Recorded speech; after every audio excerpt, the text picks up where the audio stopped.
মাহারা শিশুরা বাবাকে পেয়ে যেন হাতের মুঠোয় পেয়েছে পুরো পৃথিবী। একদিকে মায়ের মৃত্যু শোক, অন্যদিকে বাবার হাজতবাসের দুশ্চিন্তা মৃত্যুদূতের মতো অনিশ্চিত ভবিষ্যতের দিকে তাড়া করছিল সাজ্জাদ ও ফারিয়াকে। জেল থেকে বাড়ি ফিরে বাবা মুছে দিয়েছে চোখের জল, সন্তানদের বুকে জড়িয়ে রেখেছে স্ত্রী বিয়োগের ব্যথা আড়াল করেই। আমি জেল থেকে আসার পরে আমার 4 সন্তানকে পাওয়ার পরে আমার জেলের সমস্ত কষ্ট আমার এখন দূর হয়ে গেছে।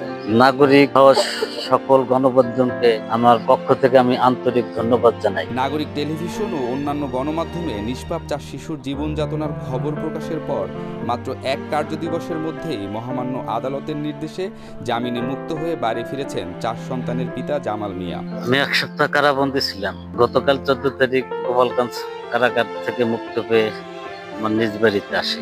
আসার পরে আমার 3 কন্যা সন্তান আনিশা, তানিশা, ফারিয়া ও 1 ছেলে সাজ্জাদকে পেয়ে আমার খুবই ভালো লাগছে। আমি খুবই এখন আনন্দ। মাত্র 1 সপ্তাহ আগেই 13 বছরের ছোট্ট সাজ্জাদের মাথায় যে আকাশ ভেঙে পড়েছিল, আজ বাবাকে পেয়ে সেই একই আকাশ ভরে উঠেছে জোছনার আলোয়। গতকালও যে শিশু ভেবেছে কি করে বোনদের খাবার জোগাড় করবে, আজ বাবাকে ফিরে পেয়ে আবারও রঙিন ঘুড়ির মতো শূন্যে উঠছে তার ডাক্তার হবার স্বপ্ন। বাবাকে আমি 1 সপ্তাহ পরে আমার বাবাকে কাছে পেয়ে আমার অনেক ভালো লাগতেছে। আমার আরো ভালো লাগতেছে যে আমি এখন লেখাপড়া করতে পারবো, আমার বোনেদের দুধ কিনে খাইতে পারবো, আমি স্কুলে যেতে পারবো, আমি পরীক্ষাও দিতে পারবো। আমার বড় ইচ্ছা ডাক্তার হওয়া। বৃহস্পতিবার বিচারপতি ফারা মাহবুব ও বিচারপতি দেবাশিস রায়চৌধুরীর হাইকোর্ট বেঞ্চ স্বপ্রণোদিত হয়ে এই আদেশ দেন। গণমাধ্যমে প্রকাশিত প্রতিবেদন বিজ্ঞ আদালতের নজরে আনেন আইনজীবী ব্যারিস্টার হামিদুল মিসবাহ, ব্যারিস্টার নাজিয়া কবির ও ব্যারিস্টার সিফাত মাহমুদ শুভ। আপনাকে অনেক ধন্যবাদ, কিন্তু আপনারা যা করছেন আমাদের জন্য আমরা অনেক খুশি। এখন আমার দেখেন আমার যাটা মারা গেছে, কিন্তু আমরা অনেক কষ্টতে ছিলাম, কিন্তু এখন আমার বাসুরে ফিরে পেয়ে আমরা আগের মতন অনেক শান্তিতেই এখন আছি।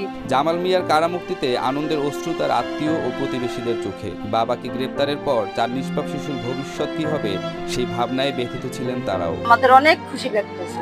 সে ধরেন জামাল আমার দেবর, তার স্ত্রী মারা যায়, 4টে বাচ্চা এতিম হয়ে যায়। এতিম হয়ে যাওয়ার পর তারা অবৈধ মামলায় নিয়ে গেলে আমরা সবাই দুঃখিত ছিল। আজকে তারে আমরা ফিরে পাই। তার পাশে সবাই, এই যে সবাই সাংবাদিক, সবাই সারা বিশ্বের মানুষ পাশে থাকায় আমরা অনেক খুশি, আর তাদেরকেও ধন্যবাদ। দুঃসময়ে পাশে থাকায় জামাল মিয়া বিচার বিভাগ ও গণমাধ্যমের প্রতি কৃতজ্ঞতা প্রকাশ করেন। তিনি চান তার 4 সন্তান যেন মানুষের মতো মানুষ হয়ে ওঠে। আমার বাবাকে কাছে পেয়ে আমার অনেক ভালো লাগতেছে। কান্না আসে? এখন কেমন লাগে? ভালো লাগে।